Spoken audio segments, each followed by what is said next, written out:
राष्ट्रवादी काँग्रेसचं शिर्डीमध्ये आज अधिवेशन होतंय आणि अधिवेशनामध्ये काय होणार यापेक्षा नाराज छगन भुजबळ आणि वादात अडकलेले धनंजय मुंडे उपस्थिती लावणार की नाही याचीच चर्चा सर्वाधिक रंगली होती। प्रकृतीच्या कारणावरून मुंडेंनी अधिवेशनाला दांडी मारली तर मंत्रिमंडळामध्ये स्थान न मिळाल्यामुळे नाराज असलेले छगन भुजबळ राष्ट्रवादीच्या शिर्डीच्या अधिवेशनाला 2 तास हजर राहिले खरे, पण त्यांची नाराजी कायम असल्याचं त्यांनी दिलेल्या प्रतिक्रियेतून स्पष्टपणे समोर आलं। प्रफुल्ल पटेलांनी 2 तास आग्रह केल्यामुळेच अधिवेशनाला आल्याचं सांगायला भुजबळ विसरले नाहीत। तसंच अजित पवारांशी सुद्धा कोणतंच बोलणं झालं नसल्याचंही त्यांनी सांगितलं।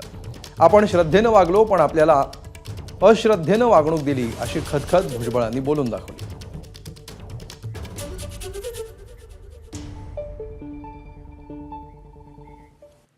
तर यावर छगन भुजबळ आणि प्रफुल्ल पटेलांनी नेमकं काय म्हटलंय ऐकूया। आज राष्ट्रवादीचं अधिवेशन पण होतं आणि बाबांचं दर्शनही झालं।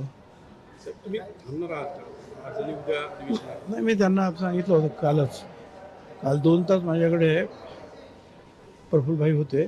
त्यांनी सांगितलं आपण येऊन हजेरी लावून जा, त्याप्रमाणे आपण हजेरी लागलेली आहे।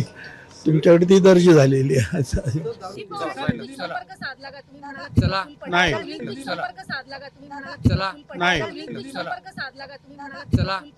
आमच्या ह्या घरातली गोष्ट आहे।